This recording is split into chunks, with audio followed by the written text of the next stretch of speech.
మీరు చింత లేని వారై ఉండవల్లని కోరుచున్నాను. 1 కొరింథీయుల గ్రంథం 7వ అధ్యాయం 32వ వచనము. మన జీవితంలో సైతాను తీసుకొచ్చే కష్టాల వల్ల, అపాయాల వల్ల, ఆపదల వల్ల, అనారోగ్యాల వల్ల, ఆర్థిక ఇబ్బందుల వల్ల ఒత్తిడి గుండా వెళ్లాల్సి ఉంటుంది. కానీ నాదొక ప్రశ్న, మనకున్న ఆ ఒత్తిడిల నుండి విముక్తి పొందుకోవాలంటే మనం ఏం చెయ్యాలి? మనకున్న బాధలను, కష్టాలను, ఒత్తిడులను 10 మందికి చెప్పుకొని ఏడ్చి కన్నీరు కారిస్తే ఒత్తిడి పోతుందా? లేకుంటే మనకున్న చింతను భరించేది ఎవరు? మనకున్న భారం నుండి, ఒత్తిడి నుండి విడిపించగలిగిన వారు ఎవరు? సహోదరి, సహోదరుడా, మన జీవితంలో ఒత్తిడి ఉంటుంది. అది అనారోగ్యం వల్ల కావచ్చు, కష్టాల వల్ల కావచ్చు, అపాయాల వల్ల కావచ్చు, ఆపదల వల్ల కావచ్చు, ఉద్యోగం వల్ల కావచ్చు, ఆర్థిక ఇబ్బందుల వల్ల కావచ్చు. అనేక సమస్యలు మన జీవితంలోకి వస్తాయి. అలా వచ్చినప్పుడు చింతించకండి, భయపడకండి, ఇక నా పని అయిపోయిందని లోక విధానాన్ని ఆశ్రయించకండి. హిజ్కియా పద్ధతిని ఆశ్రయించండి. హిజ్కియా ఏం చేశాడో తెలుసా? ప్రభు సన్నిధికి వెళ్ళాడు, ప్రలాపించాడు, ప్రార్థన చేశాడు, ప్రవక్తకు కబురు పెట్టాడు. ఫలితంగా తన మీదకి వచ్చిన వంటి అషూర్ రాజు తోక ముడిచి తిరిగి వెళ్ళవలసి వచ్చింది. ఈ రోజు మీ మీదకి ఎగిసి పడుతున్న సమస్యలు కావచ్చు, అనారోగ్యం, ఆపద కావచ్చు, అపాయములు కావచ్చు, నీ చుట్టూ ఉండే మనుషులు నిన్ను ఏదో విధంగా ఇబ్బంది పెట్టాలని ఆలోచనతో నీవు చెయ్యని తప్పుకు నిందలు వేసే ప్రయత్నం చేయవచ్చు. ఇవన్నీ కూడా తోక ముడిచి నీ నుండి దూరంగా పోవాలంటే నీవు ఏమి చెయ్యాలో తెలుసా? హిజ్కియా పద్ధతిని ఫాలో అవ్వాలి. ముందుగా మోకరించి ప్రార్థన చెయ్యాలి. ఆ ప్రార్థన ఏం చేస్తుందో తెలుసా? నీ పరిస్థితిని అన్నిటినీ దరికి చేర్చి నీకు నెమ్మదిని, సమాధాన్ని దేవుడు అనుగ్రహిస్తాడు. మనం అందరం చేయవలసింది ఏమిటంటే, ఎలాంటి సమస్యలు ఎదురైనా సరే ముందుకు ధైర్యంగా కలిగి ప్రభు సన్నిధికి వెళ్ళి ప్రార్థన చేస్తే చాలు. ఆ క్షణం నుండి నీవు భయపడిన అవసరం లేనే లేదు. జీవం కలిగిన శక్తి గల దేవుడు నీ పక్షమున ఉండగా భయం దేనికి? ప్రతి సమస్య పరిష్కారం గల ఏకైక దేవుడు మన ప్రభు అయిన యేసుక్రీస్తువే. ధైర్యంగా ఉండి ముందుకు సాగిపో. మీరు ఒకవేళ నీతి నిమిత్తం శ్రమ పడినను మీరు ధన్యులే. వారి బెదిరింపునకు భయపడుకుడి, కలవరపడుకుడి. 1 పేతురు 3వ అధ్యాయం 14వ వచనం. మన ఆత్మీయ జీవితంలో అనుకోకుండా సడన్ గా కొన్ని సమస్యలు వచ్చి పడుతూ ఉంటాయి. అలా వచ్చినప్పుడు ఏం చేయాలో అర్థం కాదు. ఆ సమస్యల నుండి ఏ విధంగా బయటపడాలో తెలియక అల్లాడిపోతూ, ఆలోచిస్తూ బలహీన పడిపోతూ ఉంటాము. పైకి ఎంతో ధైర్యంగా కనిపించే వారు కూడా సమస్యలు రాగానే లోపల కృంగిపోతూ ఉంటారు. మనసులో నెమ్మది ఉండదు, కలవరం, ఆందోళన, నిద్ర పట్టని పరిస్థితి. ఏం చెయ్యాలో, ఎవరికి చెప్పుకోవాలో, ఒకవేళ ఎవరికి చెబితే ఏమనుకుంటారో అనే ఆలోచన ఒక్కసారిగా మనల్ని మౌనంగా మార్చివేస్తాయి. సహోదరి, సహోదరుడా, ఈ రోజు ఇదే పరిస్థితులు గుండా నీవు వెళ్తున్నావు కదా. కలవరంతో నెమ్మది లేకుండా ఉన్న నీతోనే ఈ రోజు దేవుడు సూటిగా మాట్లాడుతున్నాడు. దేవుడు మీతోని చెబుతున్నాడు, ధైర్యం తెచ్చుకొని మీ హృదయంలో నిబ్బరంగా ఉంచుకొనుడి. కలవర పడగనీకుడి, భయపడుకుడి, ఆందోళన చెందకుడి. ఎందుకంటే నేను నీకు తోడై ఉన్నాను. నీకు ఎవరైనా ఏ అపాయం తలపెట్టాలంటే ముందుగా నన్ను దాటి రావాలి. నన్ను ముట్టిన వాడు నా కనుగుడ్లను ముట్టినట్టే. ధైర్యం తెచ్చుకొని పని జరిగించుడు, నేను మీకు తోడుగా ఉన్నాను. హగ్గై 2:4 దేవుడు నాకు తప్పకుండా సహాయం చేస్తాడు. నాకు ఉన్న సమస్యల నుంచి నన్ను విడిపిస్తాడు. నాకు ఉన్న బాధలు తొలగిపోతాయి. ఆయన రెక్కల చోట నేను, నా కుటుంబం ఉన్నంత కాలము నాకు ఏమి కాదు అని ఎందుకు విశ్వసించలేకపోతున్నావు? ఎందుకని భయపడుతున్నావు? నీకు పిరికి గల ఆత్మను దేవుడు నీకు ఇవ్వలేదు. దయచేసి ఈ విషయాన్ని మర్చిపోవద్దని ప్రభువు పేరిట మనవి చేసుకుంటున్నాను. యెహోవా కొరకు కనిపెట్టు వాళ్ళలారా, మీరందరూ మనసును ధైర్యం వహించడి, నిబ్రంగా నుండి. కీర్తనలు 31:24. సహోదరి, సహోదరుడా, ఒక్కటి మాత్రం గుర్తుపెట్టుకో. ఎప్పుడైతే కుటుంబం పెద్దగా నీవు గాని, నీ కుటుంబంలో గాని, అటు కుటుంబ ప్రార్థన, ఇటు వ్యక్తిగత ప్రార్థనకు మీరుగా దూరమైనప్పుడు సాతానుగాడు మీ మీదికి లేని పోని సమస్యలు సృష్టిస్తాడు. దానికి తోడు నెమ్మది లేకుండా, సమాధానం లేకుండా, సంతోషం లేకుండా దూరం అవుతావు. కలిసి జీవించే కుటుంబం, కలిసి ప్రార్థన చేయాలి. అలాగే చేసినప్పుడు దేవుడు మీ చుట్టూ, మీ కుటుంబం చుట్టూ మీకున్న సమస్తాన్ని దేవుడు వారి దేవదూతలు కావలుగా ఉంచుతాడు. ఆ దేవదూతలు దాటి మీ ఇంటిలోనికి సమస్యలు అడుగు పెట్టడం అసాధ్యం. గుర్తుపెట్టుకోండి. మీలో అవిశ్వాసానికి చోటు ఎక్కువ ప్రార్థన చేయకుండా ఏ పని మొదలు పెట్టుకో. సమస్యలు వస్తాయి, వాటికి అవే పోతాయి. నీకు ఎప్పటికీ ఒంటరివి కావు. నీ పక్కనే నీకు తోడుగా నీ యేసయ్య ఉన్నాడు. నీకు ఎలాంటి పరిస్థితులు ఎదురైనా సరే వాటితో నీవెక్కడికి పోరాడాల్సిన అవసరం లేదు. నీతో పాటు యేసయ్య కూడా ఆ సమస్యలతో పోరాడి మీకు అండగా ఉంటూ మిమ్మల్ని గెలిపిస్తాడు. మోకాలు ప్రార్థన నీకున్న ప్రతి పరిస్థితిని మార్చివేస్తుంది. గనుక భయపడకు, ధైర్యంగా ఉండండి. ప్రతి సమస్యకి పరిష్కారం ప్రార్థన మాత్రమే అని మర్చిపోకండి. ఆమేన్. మన జీవితంలో అన్ని బాగున్నప్పుడు దేవునికి చేసేది స్తుతి.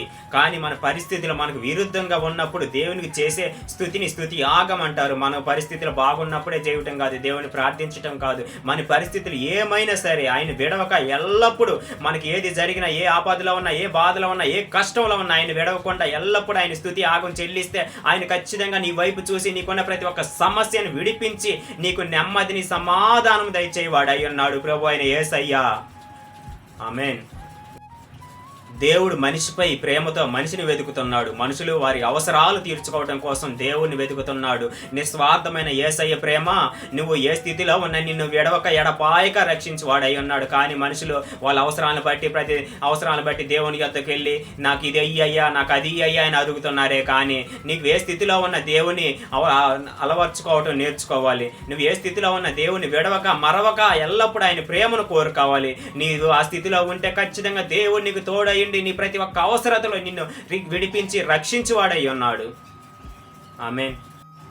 నాకు బలం తక్కువ, ధనం తక్కువ, జ్ఞానం తక్కువ, ఇలా నువ్వు ఎన్నైనా చెప్పు, ఆయన చెప్పేది ఒకటే, అయిననేమి నేను నీకు తోడై ఉన్నాను. నీకు ఆడ డబ్బు ఉండొచ్చు, లేకపోవచ్చు, నువ్వు ఏ స్థితిలో అయినా ఉండొచ్చు, నిన్ను అందరి ముందు తక్కువగా ప్రతి ఒక్కరు చూస్తూ ఉండొచ్చు, అయినా ఏ స్థితిలో నువ్వు ఆయన నిన్నేమి విడవడు, నేను నీకు తోడై అని చెబుతున్న దేవుని వాగ్దానం నీ జీవితంలో నెరవేరి నీకున్న ప్రతి ఒక్క అక్కరు, ప్రతి ఒక్క సమస్యను, ప్రతి ఒక్క బాధను తండ్రి అయిన యేసయ్య ఈ దినమున తొలగించును గాక.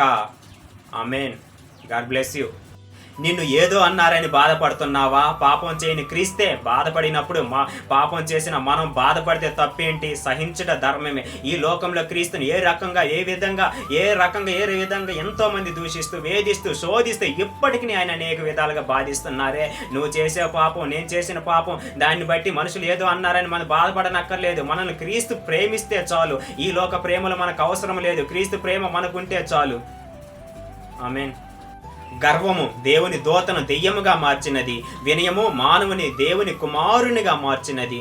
గర్వము నీ నాశనానికి రహదారి, వినయము నీ ఘనతకు రహదారి. ఈ లోకంలో మనం తగ్గించుకుంటే మన దేవుడైన యేసయ్య మనల్ని హెచ్చిస్తాడు.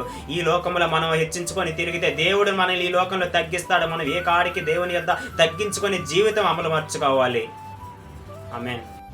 మానవ పాపపు మరకపోయేది ఏదో నది నీళ్ళ వల్ల కాదు కానీ, దానాల వల్ల కాదు కానీ, యేసు రక్తం ద్వారానే సాధ్యం అవుతుంది. నువ్వు చేసిన పాపాలు, నేను చేసిన పాపాలు, మనం ఏదో నలుగురికి మంచి సాయం చేస్తే మన పాపాలు పోతాయి అనుకుంటాం కానీ దీనివల్ల ఏ ప్రయోజనం లేదు. మనం యేసు రక్తంలో కడగబడితే తప్ప మన పాపములకు విజయం లేదు. మన పాపాల మీద విజయం కావాలంటే ఖచ్చితంగా మనం యేసు రక్తంలో కడగబడాలి.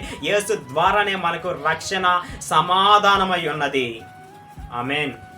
నీ పరిస్థితి, నీ కళ్ళలో రక్తం తెప్పించిన, నీ కొరకు రక్తం పెట్టిన వాడు ఉన్నాడని మర్చిపోవద్దు. నీకున్న ఈ లోకంలో పరిస్థితులను బట్టి, నీకు వచ్చే శ్రమలు బట్టి, బాధను బట్టి, వేదన బట్టి, అనేకమైన ఇబ్బందులు బట్టి నువ్వు బాధపడవచ్చు. నీ కళ్ళల్లో ఎంతో వేదన కలుగుతూ, మనోవేదన, బాధ, శ్రమలు కలిగి నువ్వు ఇబ్బంది పడుతున్నా కానీ నీ కొరకు రక్తం పెట్టిన వాడు ఒకడు ఉన్నాడు. నీ ప్రతి ఒక్క సమస్యకు, నీ ప్రతి ఒక్క బాధకి విడుదల దయచేవాడు ఒకడు ఉన్నాడు. ఆయనే ప్రభు అయిన యేసు. ఆమేన్. మన గుండెకి తగిలే గాయాలన్నీ మనం ప్రేమించిన వారి వల్లే కలుగుతాయి. మన గుండెకి తగిలిన గాయాలన్నీ మనం ప్రేమించిన యేసు వల్లే మానతాయి. మన వాళ్ళు అనుకునే వాళ్ళు మనల్ని ఎన్నో రకాలుగా, ఎన్నో విధాలుగా బాధిస్తూ, శోధిస్తూ, వేధిస్తూనే ఉంటారు. కానీ వాళ్ళని బట్టి మనం కృంగిపోవద్దు. కానీ మన తండ్రి అయిన యేసును బట్టి, మనకున్న సమస్యను బట్టి, మనకున్న బాధలను బట్టి, వేదనను బట్టి మనం అట్లన్నిటి నుంచి విడిపించేవాడు మన ప్రభు అయిన యేసయ్యని నమ్మితే చాలు. నీకున్న సమస్య ప్రతి ఒక్కటి, అది ఏదైనా నిన్ను విడిపించుటకు నీ ఆ తండ్రి అయిన యేసయ్య తోడై ఉన్నాడు. ఆమేన్. God bless you. దావీదు చిన్నవాడే కానీ దేవుణ్ణి ఆరాధించడంలో గొప్పవాడు. నీవు నేను దావీదు వల్లే ఆరాధించగలిగితే గొల్లియాతు వంటి శ్రమలు నీ జీవితంలో వచ్చినా నీవు జయింపగలవు. దేవుణ్ణి దావీదు వల్లే మనం ఆరాధించగలిగితే మనకి ఎన్ని శ్రమలు, శోధన, బాధలు, ఎంత కష్టం వచ్చినా మనకి తోడయ్యుండి యేసయ్య గొల్లియాతు వంటి శ్రమలు మనకు వచ్చినా కానీ మన ముందు నిలవకుండా చేయగలవాడు ఒక్కడే ప్రభు అయిన యేసయ్య మాత్రమే. ఆమేన్. God bless you. నిన్ను సృజించిన దేవుణ్ణి నీ క్రియల చేత గాయపరుస్తున్నావు. దేవుడు నిన్ను ఎలా జీవించాలని సృష్టించారు, నువ్వు ఎలా జీవిస్తున్నావు? లోకంలో దేవునికి విరోధంగా నీకు నచ్చినట్టు నువ్వు జీవిస్తే దేవుని నామానికి అవమానకరంగా జీవిస్తున్నావు. నీ కోసం తన కుమారుని సాక్రిఫైస్ చేసిన పరమ తండ్రిని గాయపరచడం నీకు న్యాయమా? ఒక్కసారి ఆలోచించు. ఆమేన్. లోకం నిన్ను మురిపిస్తూ ఉండొచ్చు, కానీ నువ్వు అపవాది వలలో చిక్కుకొని నరకానికి దగ్గరవుతున్నావని గ్రహించడం లేదు. నిన్ను తన చేతులపై నిర్మించి నీ అక్కరలను తీరుస్తున్న దేవుణ్ణి బాధ పెడుతున్నావు. ఆయన ఏం చేస్తారులే, కృపగల దేవుడు ఎన్నిసార్లు చేసినా తప్పు క్షమిస్తారని అనుకుంటున్నావా? ఇలా ఆలోచించుకో, ఆయన సహనాన్ని పరీక్షించుకో. దేవుడు నీకు విరోధంగా ఉంటే ఈ లోకంలో జీవించలేవు, ఆయన కోపాన్ని తట్టుకోలేవు. జాగ్రత్త. ఆమేన్. యేసుక్రీస్తు వారు నిన్ను నన్ను ప్రేమించి మన పాపముల నిమిత్తం ప్రాణ త్యాగం చేశారు. మన కోసం చాలానే భరించారు, సహించారు. తెలిసినా కూడా గాయపరుస్తున్నావంటే ఒక్కసారి ఆలోచించు. నువ్వు ఇప్పటికైనా సిలువ చెంతకు చేరు. దేవుని అవిధేయతగా జీవించిన జీవితాన్ని ఒప్పుకొని విడిచిపెట్టి లోకానికి వేరుగా దేవుని కోసం ప్రత్యేకంగా వాక్యానికి లోబడి విధేయత కలిగి జీవించు. అప్పుడే పరలోకం. లేదు నా జీవితం నా ఇష్టం అంటే నరకమే. ఒక్కసారి ఆలోచించు, నీ ఆత్మని కాపాడుకో. ఆమేన్. God bless you. మీరు చింత లేని వారై ఉండవాలని కోరుచున్నాను. 1 కొరింథీయుల గ్రంథం 7వ అధ్యాయం 32వ వచనం. మన జీవితంలోనికి సైతాను తీసుకొచ్చే కష్టాల వల్ల, అపాయాల వల్ల, ఆపదల వల్ల, అనారోగ్యాల వల్ల, ఆర్థిక ఇబ్బందుల వల్ల ఒత్తిడికి గుండా వెళ్లాల్సి ఉంటుంది. కానీ నాదొక ప్రశ్న, మనకున్న ఆ ఒత్తిడిల నుండి విముక్తి పొందుకోవాలి అంటే మనం ఏం చేయాలి? మనకున్న బాధలను, కష్టాలను, ఒత్తిడిలను 10 మందికి చెప్పుకొని ఏడ్చి కన్నీరు కారిస్తే ఒత్తిడి పోతుందా? లేకుంటే మనకున్న ఈ చింతను భరించేది ఎవరు? మనకున్న భారం నుండి, ఒత్తిడి నుండి విడిపించుకోగలిగిన వారెవరు? సృజించిన దేవుని సన్నిధిలో సాగిలపడి మోకరించు. దేవుడి సన్నిధికి రాని తల్లిదండ్రులు బతిమలాడితే కానీ వెళ్ళడానికి మనసు ఉండదు. నీ జీవితం మార్చిన దేవుడంటే నిర్లక్ష్యం దేనికి? చర్చికి వెళ్ళినా కూడా దేవుని సన్నిధి అని గౌరవం ఉండదు. మొబైల్ చూస్తూ పాస్టర్ గారు వాక్యం చెబుతుంటే మధ్యలోండి వెళ్ళిపోయి అమర్యాదగా ప్రవర్తిస్తూ ఎన్నిసార్లు దేవుని గాయపరిచావో ఆలోచించు ఒక్కసారి. నిన్ను భయపెట్టే పరిస్థితుల వైపు చూసి భయపడకు. పరిస్థితులు ఎన్నైనా ఎదుర్కోగలిగే యేసు వైపు చూసి ముందుకు సాగిపోది. నీది ఏ స్థితి అయినా, ఏ పరిస్థితిలో ఉన్నా, ఏ కష్టంలో ఉన్నా, ఏ బాధలో ఉన్నా, అనేక ఇబ్బందులు పడుచు, వేదన పడుచు, నలిగిపోతూ ఎంతో శోధన పడుచున్నా నా తండ్రి అని యేసయ్య వైపు నువ్వు ముందుకు చూసి సాగిపో. నిన్ను ప్రతి క్షణం తన రెక్కల కాపుదల ఉంచి నిన్ను కాపాడుతాడు ప్రభు అయిన Yesayya. Amen. God bless you. నువ్వు యేసయ్యకి అప్పుడప్పుడు ప్రార్థిస్తున్నావేమో, కానీ నా యేసయ్య మాత్రం ప్రతి క్షణం నిన్ను కాపాడుతూనే ఉంటాడు. నువ్వు ఆయన మర్చినా కానీ ఆయన నిన్ను మరవను అని చెప్పిన నా యేసయ్య మాటలు జ్ఞాపకం చేసుకొని ప్రతి దినమును, ప్రతి క్షణమును ఆయన నామమును పెట్టి స్మరణ చెయ్యి. ప్రతి క్షణము నీ ప్రతి ఒక్క అవస్థలో, ప్రతి ఒక్క సమస్యలో, ప్రతి ఒక్క బాధలు ఎల్లప్పుడూ నీకు తోడుగా ఉండి నిన్ను విడిపించి ప్రతి క్షణం తన రెక్కల కాపుదలు నీ మీద ఉంచి నడిపిస్తాడు నా తండ్రి అయిన Yesayya. Amen. God bless you. నిన్ను చూసి నవ్విన వాళ్ళంతా నీ ముందు తలలో వంచే రోజు ఒకటి ఉంది. ఊహించిన కార్యాలు దేవుడు నీ జీవితంలో చేస్తాడు. ఓపికతో ఎదురు చూడు. ఇన్నాళ్ళ నుంచి నువ్వు పడుతున్న శోధనలు, బాధల, వేదల నుంచి బట్టి నిన్ను అనేక మంది నువ్వు దేవుని దగ్గరికి వెళ్తున్నావు, నీకు ఏమైందని ఎగతాళి చేస్తూ ఉండొచ్చేమో, కానీ రానున్న రోజుల ప్రభు అని యేసయ్య నీ పక్షం నుండి నీ ప్రతి ఒక్క సమస్య నుంచి నేను విడిపించబోతున్నాడు. ఆమేన్. God bless you. ఈ రోజు నీ స్థితి కొంచెమే ఉన్నాను, రానున్న రోజుల్లో అనేక మందికి ఆశీర్వాదంగా మారుస్తున్నాడు ప్రభు అయిన యేసయ్య. ఈ రోజు నీ పరిస్థితిని బట్టి నీ అనుకున్న వాళ్ళే నిన్ను అనేక మంది ముందు వేలనగా తక్కువ చేసి మాట్లాడుతున్నారేమో, కానీ నిన్ను వాళ్ళందరి ముందు రానున్న రోజుల్లో ప్రభు అయిన యేసయ్య ఒక గొప్ప ఆశీర్వాదంగా నిన్ను ఒక సాక్షిగా వాళ్ళందరి ముందు నిలబెట్టబోతున్నాడు. ఆమేన్. నిరీక్షణకు ఆధారం లేనప్పుడు అతడు నిరీక్షణ కలిగి నమ్మాను. రోమా 4వ అధ్యాయం 18వ వచనం. సహోదరి సహోదరుడా, ఈ రోజు మీ జీవితంలో దేవుడు కల్పించుకొని అద్భుతం చేస్తే తప్ప ఇక మంచి రోజులు చూడడం సాధ్యం కాదని అనుకుంటున్నారు కదా. దేవుడు కూడా మా సమస్యలు తీర్చలేడేమో అని అనుమానం మీ మనసులో ఎక్కడో ఉంది కదా. ఎందుకంటే మీ సమస్యలకు పరిష్కారం మీకు కనుచూపు మేరలో కనిపించడం లేదు కాబట్టి కదా. ఒకటి మాత్రం గుర్తుపెట్టుకో, ఇందును గూర్చి దేవుడు తను ప్రేమించే వారి కొరకు ఏవి సిద్ధపరిచినా అవి కంటికి కనపడలేదు, చెవికి వినపడలేదు, మనిషి హృదయమునకు గోచరం కాలేదని రాయబడి ఉన్నది. 1 కొరింథీయులు 2వ అధ్యాయం 9వ వచనము. ఆనాడు అబ్రహాం కూడా మొదట మీ వల్లే సందేహపడినప్పుడు దేవునిపై పూర్తి విశ్వాసం, నమ్మకం ఉంచాడు. తన నిరీక్షణకు ఏ ఆధారం లేనప్పుడు దేవునిపై నమ్మకం ఉంచి నిరీక్షణ కలిగి నమ్మాడు. కాబట్టి అబ్రహాము జీవితంలో ఎవ్వరు ఊహించినటువంటి అద్భుతాలు చూశాడు.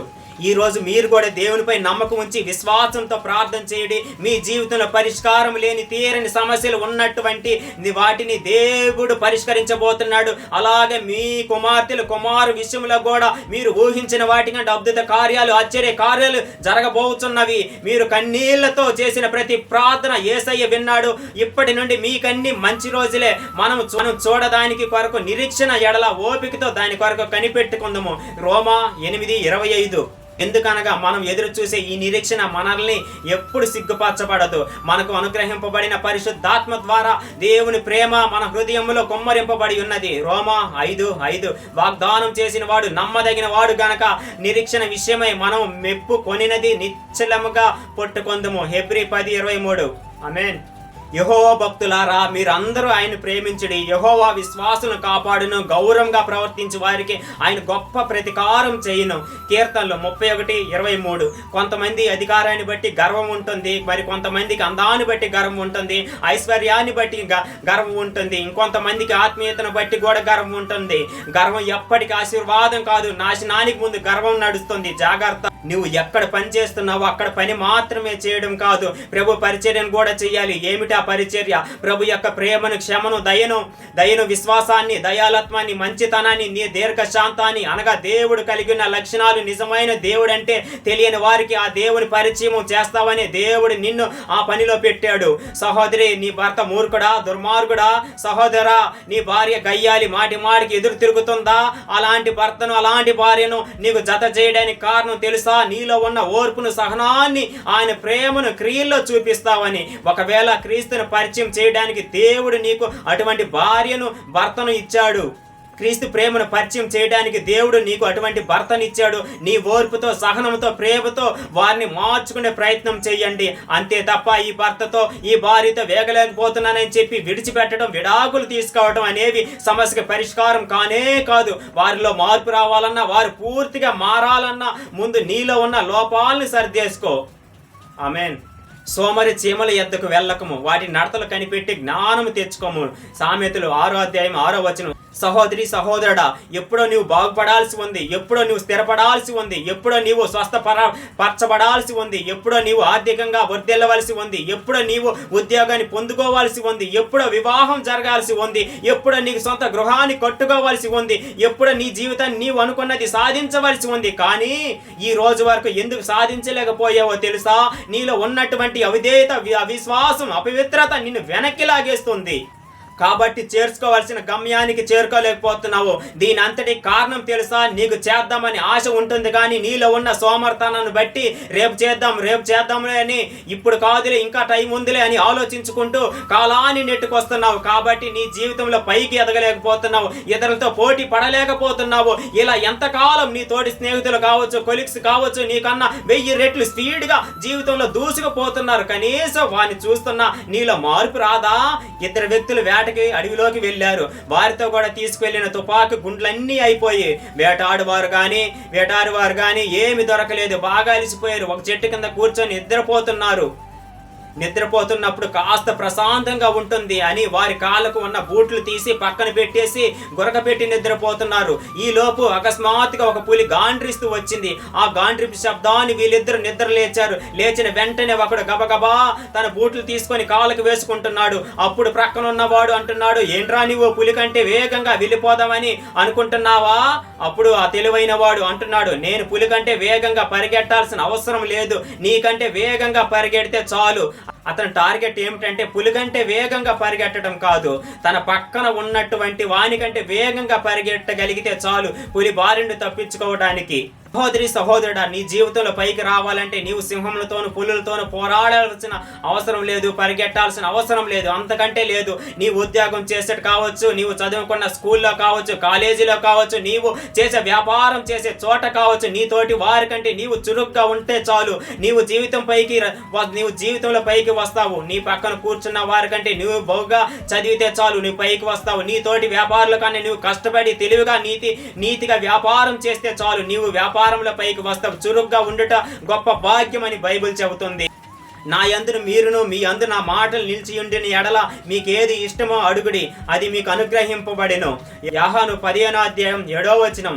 మీ జీవితంలో, మీ ఇంటిలో, మీ వ్యాపారంలో, మీ చదువులో, మీ ఉద్యోగంలో ఏ రోజు ఆ పనులు ఆ రోజే కంప్లీట్ చేసే విధంగా ప్రయత్నించండి. అంతే తప్ప రేపు చూద్దాంలే అనే వాటికి ఎప్పుడు చోటు ఇవ్వద్దని ప్రభు పేరిట మనవి చేస్తున్నాను.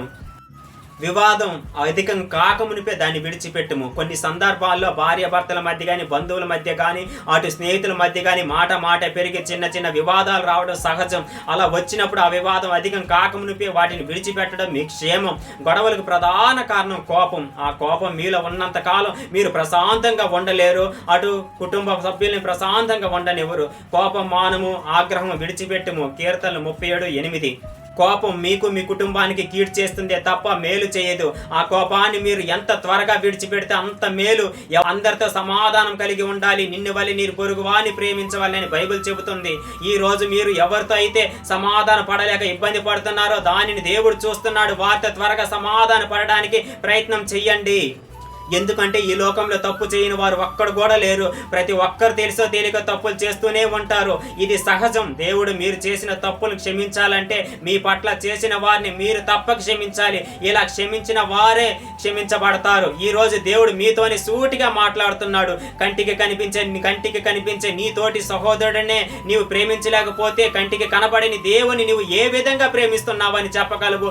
ఒక్కసారి మిమ్మల్ని మీరే పరీక్షించుకోండి. దేవుడు మీ చేసే ప్రార్థన వినాలంటే వీలైనంత మటుకు ప్రతి ఒక్కరితో సమాధానం పడటానికి ప్రయత్నం చేయాలి. ఎవరైతే తనని తగ్గించుకుంటారో వారిని దేవుడు బహుగా ఇచ్చిస్తాడు. ఈ వాక్యాలన్నిటిని ఎప్పటికీ మర్చిపోవద్దని ప్రభువు పేరిట మనవి చేస్తున్నాను. వివాదాలు తేవద్దు, వివాదాలు జోలికి పోవద్దు. ప్రార్థనలో బలంగా ఉండండి. ఆమేన్. నా కుమారుడా, నీ తండ్రి ఉపదేశం ఆలకింపుము, నీ తల్లి చెప్పు బోధన త్రోసివేయకు. సామెతలు 1:8. ఒకరోజు ఒక అతను తన చిన్ననాటి స్నేహితుడి ఇంటికి వెళ్ళాడు. అతను రావడంతో తన స్నేహితుడి ఇంట్లోకి ఆహ్వానిస్తూ ఎంతో సంతోషపడ్డాడు. కొంతసేపు మాట్లాడుకున్న తర్వాత రాక మా ఇంటికి వచ్చావు, మనం కలిసి కూడా చాలా సంవత్సరాలు అయింది, దీన్ని బట్టి మనం సెలబ్రేట్ చేసుకోవాలి, కాబట్టి రా కలిసి తాగుదాం, ఎంజాయ్ చేద్దామని అంటుంటే ఆ స్నేహితుడు ఖచ్చితంగా చెప్పేశాడు, నాకు త్రాగుడు అలవాట్లేదు, నేను త్రాగను, ఎందుకంటే త్రాగనని ఒకరితో నేను మాట ఇచ్చాను. అనగానే ఎవరికి మాట ఇచ్చావని ఆ స్నేహితుడు అడిగాడు. నా తల్లి నన్ను అల్లారు ముద్దుగా పెంచుతూ ఓ మాట చెప్పింది, నాయనా, జీవితంలో ఒకరోజు ఉన్నతమైన స్థానానికి నీవు వెళ్తావు. అలా ఉన్నతమైన స్థానానికి నీవు వెళ్ళాలి అంటే నీవు నీతిగా జీవించాలి. నీవు నీతిగా జీవించాలంటే ఖచ్చితంగా 2 పనులు నీ జీవితంలో ఎప్పటికీ జరగకూడదు. గుర్తుంచుకో, జీవితంలో నేను మద్యం త్రాగను, మగవను ముట్టను అని మాట ఇవ్వు నాయనా అని అంటే నా తల్లికి నేను 8 సంవత్సరాల వయసులో మాట ఇచ్చాను. ఆనాటి నుండి నేను చనిపోయే వరకు ఆ మాట నిలబెట్టుకుంటాను. ఇది వింటున్న తన స్నేహితుడు తలదించుకున్న స్నేహితుడిని కళ్ళల్లో నుంచి కన్నీళ్లు వస్తున్నాయి. నువ్వు ఎందుకు ఏడుస్తున్నావురా అని అడిగాడు. ఏమి లేదురా, నువ్వు కలిగి ఉన్న తల్లి లాంటి తల్లి నాకు ఉంటే నేను ఇలాగ త్రాగబోతుని తిరగబోతుని అయ్యేవాడిని కాదురా. నా తల్లి నీ తల్లిలాగా విలువలతో ఆత్మీయత నన్ను పెంచలేదురా. నీ తల్లి నిన్ను ఆత్మీయంగా పెంచింది, విలువలతో పెంచింది. కాబట్టి అమెరికా దేశాన్ని పరిపాలించే ప్రెసిడెంట్గా తల్లి నిన్ను ఈ దేశానికి బహుకరించింది. ఆ వ్యక్తి పేరే అబ్రహాం లింకన్, మాజీ అమెరికా ప్రెసిడెంట్. సహోదరి సహోదరుడా, ఈ రోజు మీ బిడ్డలను ఎలా పెంచుతున్నారు? ఆత్మీయ విలువలతో పెంచుతున్నారా, లేక వారిని నిర్లక్ష్యంగా వదిలేస్తున్నారా? తల్లి ఒడి బిడ్డల యొక్క పాఠశాల అని అంటారు. మీ బిడ్డలు పెంచే విషయంలో వారి చిన్న వయసు నుండి వారి పట్ల బహు జాగ్రత్తగా తీసుకుంటూ ఆత్మీయ విలువలతో భయభక్తులతో పెంచండి. పైకి రావాలన్నా, వర్ధిల్లాలన్నా, క్షేమంగా దేవుని సన్నిధికి రావాలి, క్రమంగా వాక్యం వినాలి, వాక్యాన్ని ధ్యానించాలి, ఆ వాక్యాన్ని ఆచరించాలి. అదే మీ పిల్లలకు నేర్పించాలి. నీతిగా జీవిస్తే ఆటంకాలు, అభ్యంతరాలు, అపజయాలు, ఆపదలు, అపాయాలు రావంటారా? తప్పకుండా వస్తాయి. కానీ బైబిల్ ఏమని సెలవిస్తుందంటే, నీతిమంతుడు 7 మార్లు పడినను తిరిగి లేచును, ఆపత్కాలమున భక్తిహీనులు కూలుదురు. సామెతలు 24:16. ఆమేన్.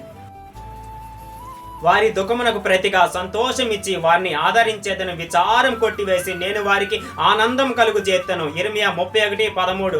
దుఃఖపడుతున్న మీకు త్వరలో మంచి రోజులు రాబోతున్నాయి. వారికి పైగా నవ్వుతూ సంతోషంగా కనిపిస్తారు, కానీ వాళ్ళ హృదయమంతా బాధలతో, వేదనతో నిండి ఉంటుంది.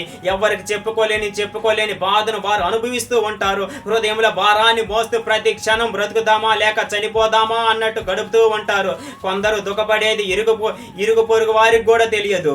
పైకి నవ్వుతూ సంతోషంగా కనిపిస్తారు కానీ వాళ్ళ హృదయం అంతా బాధతో వేదంతో నిండి ఉంటుంది. ఎవ్వరికి చెప్పుకోలేని బాధను వారు అనుభవిస్తూ ఉంటారు. హృదయంలో భారాన్ని మోస్తూ ప్రతి క్షణము బాధతో బతుకుతూ ఉన్నట్టు కనిపిస్తారు. ఇంట్లో భార్య పడే బాధ భర్తకు తెలియదు, భర్త పడే బాధ భార్యకు తెలియదు, పిల్లలు పడే బాధ తల్లిదండ్రులకు తెలియదు. కుటుంబంలో ఎవరికి వారే ఒకరికి తెలియకుండా ఒకరు ఏదో ఒక విషయంలో బాధపడుతూ ఉంటారు. పైగా నా బాధను ఎవరు చూడడం లేదు, నేను దుఃఖపడేది ఎవరికి తెలియదు అనుకుంటూ ఉంటారు. కానీ మీ దుఃఖమునకు మన యేసయ్య చూశాడు. ఈ రోజు మీరు కూడా పైకి నవ్వుతూ కనిపిస్తూ లోపల కుమిలిపోతూ ఎవరికి చెప్పుకోవాలో తెలియక నా జీవితానికి ఇంతే, ఈ కష్టాలు, బాధలు, అనారోగ్యాలు, అవమానాలు తీరేవి కావి అనుకుంటూ బాధపడుతూ కుంగిపోతున్నావా? అయితే ఈ రోజు దేవుడు మీతోనే సూటిగా మాట్లాడుతున్నాడు. దుఃఖపడి వారికి క్షేమమును లేవనెత్తును. యోబు 5:11 యెహోవాయే నీకు నిత్యమైనగా వెలుగుగా ఉండి నీ దుఃఖ దినములు సమాప్తములగును. యెషయా 60:20 నీ దుఃఖమునకు ప్రతిగా సంతోషం ఇచ్చి నిన్ను ఆశీర్వదించబోతున్నాను. ఇర్మియా 31:13 మీ దుఃఖము మీకు మాత్రమే తెలుసు, ఇక ఎవరికి తెలియదు అని అనుకుంటున్నారు. కానీ రహస్యమందు దుఃఖపడుతున్న మిమ్మల్ని మన దేవుడైన యేసయ్య చూస్తూనే ఉన్నాడు. మీ దుఃఖమును తొలగించి మీకు సంతోషాన్ని ఒకరికి తెలియకుండా ఒకరు ఏదో ఒక విషయంలో బాధపడుతూ ఉంటారు. పైగా నా బాధను ఎవరు చూడడం లేదు, నేను దుఃఖపడేది ఎవరికి తెలియదు అనుకుంటూ ఉంటారు. కానీ మీ దుఃఖమునకు మన యేసయ్య చూశాడు. ఈ రోజు మీరు కూడా పైకి నవ్వుతూ కనిపిస్తూ లోపల కుమిలిపోతూ ఎవరికి చెప్పుకోవాలో తెలియక నా జీవితానికి ఇంతే, ఈ కష్టాలు, బాధలు, అనారోగ్యాలు, అవమానాలు తీరేవి కావి అనుకుంటూ బాధపడుతూ కుంగిపోతున్నావా? అయితే ఈ రోజు దేవుడు మీతోనే సూటిగా మాట్లాడుతున్నాడు. దుఃఖపడి వారికి క్షేమమును లేవనెత్తును. యోబు 5:11 యెహోవాయే నీకు నిత్యమైనగా వెలుగుగా ఉండి నీ దుఃఖ దినములు సమాప్తములగును. యెషయా 60:20 నీ దుఃఖమునకు ప్రతిగా సంతోషం ఇచ్చి నిన్ను ఆశీర్వదించబోతున్నాను. ఇర్మియా 31:13 మీ దుఃఖము మీకు మాత్రమే తెలుసు, ఇక ఎవరికి తెలియదు అని అనుకుంటున్నారు. కానీ రహస్యమందు దుఃఖపడుతున్న మిమ్మల్ని మన దేవుడైన యేసయ్య చూస్తూనే ఉన్నాడు. మీ దుఃఖమును తొలగించి మీకు సంతోషాన్ని ఇవ్వబోతున్నాడు. దేవుడు మీకు పెట్టిన విశ్వాస పరీక్షలో మీరు గెలిచారు. దేవునికి మరుగైనది ఏది లేదు అనే విషయాన్ని గుర్తుపెట్టుకోండి. మీకున్న సమస్త భారాన్ని దేవునికి వదిలిపెట్టి మీరు ధైర్యంగా ఉండండి. ప్రభువు నమ్ముకొని చెడిపోయిన వాడు ఈ ప్రపంచమంతటిలో ఒక్కడును కూడా లేడు. సమస్త మహిమ ప్రభావములు యుగయుగములు మన ప్రభు అయిన యేసు క్రీస్తుకే చెల్లును గాక. ఆమేన్. భక్తిహీనుల మాటలు నరహత్య చేయి పొంచువారి వంటివి, యథార్థవంతులు నోరు వారిని విడిపించును. సామెతలు 12:6 మీ నోటి నుంచి ఎలాంటి మాటలు వస్తున్నాయి?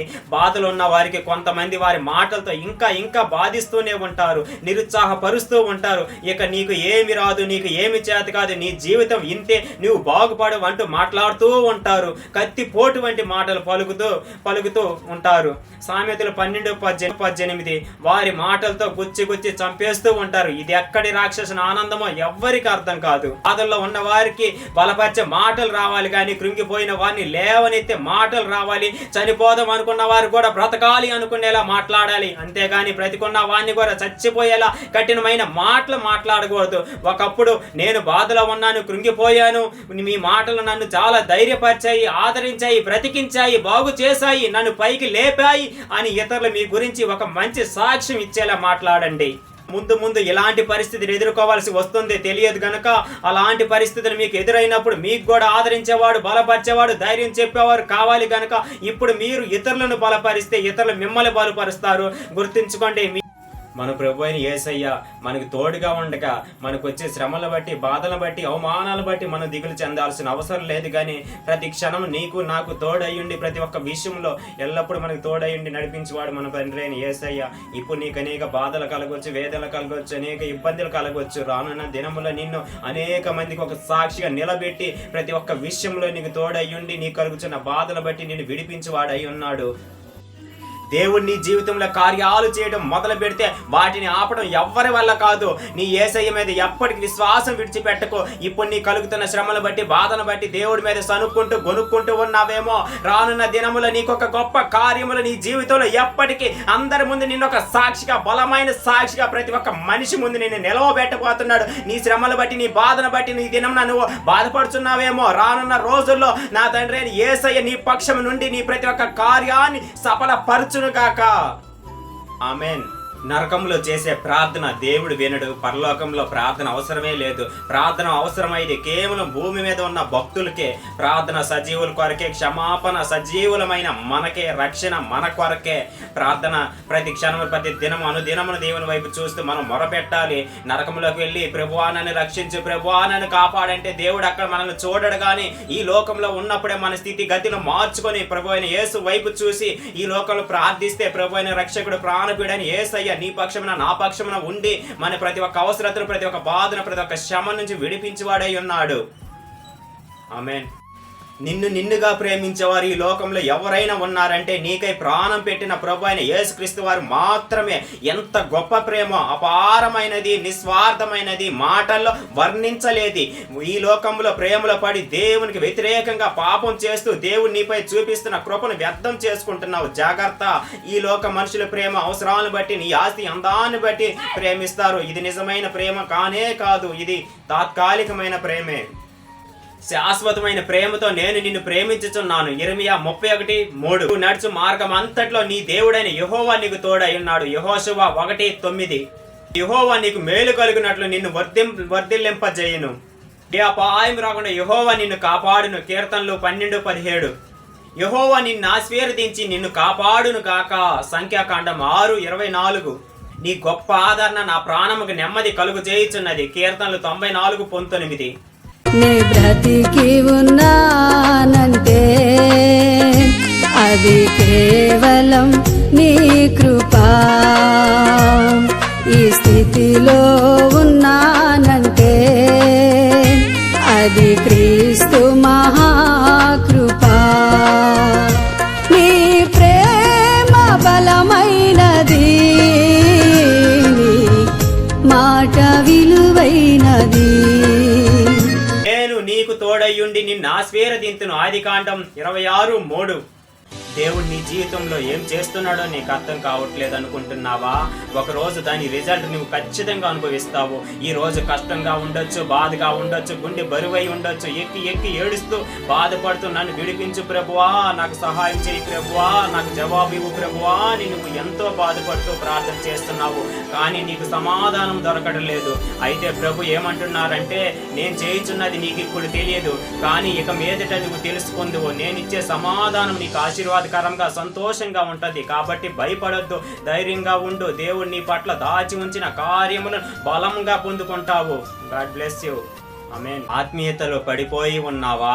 ప్రార్థన చేయాలంటే ఇష్టం ఉండడం లేదా? అయితే ఒక్కసారి ప్రభు పాదాలను ఆశ్రయించు. ఆయన నిన్ను మరలా లేవనెత్తును. ఆయన చెయ్యి చాపి నిన్ను పట్టుకొని మరలా విశ్వాస్యతలో నడిపించును. ఆమేన్. God bless you. అపవాది విశ్వాసులని ప్రాముఖ్యంగా 7 రకాల అగ్ని బాణాలను ఉపయోగించి నాశనం చేస్తుంది. అవి ఏమిటంటే, మొదటిది అధైర్యపరుస్తుంది, రెండవది దుఃఖాన్ని పెంచుతుంది, 3 నిరాశను పుట్టిస్తుంది, 4 అవమానాన్ని పరుస్తుంది, 5 కలవరం పెడుతుంది, 6 అవిశ్వాసాన్ని కలుగు చేస్తుంది, 7 ద్విమనస్సును నీ హృదయంలో ఉంచుతుంది. కాబట్టి అపవాది వేసే అగ్ని బాణాలను దేవుడిచ్చే సర్వాంగ కవచం ధరించి ఎదుర్కొందాం.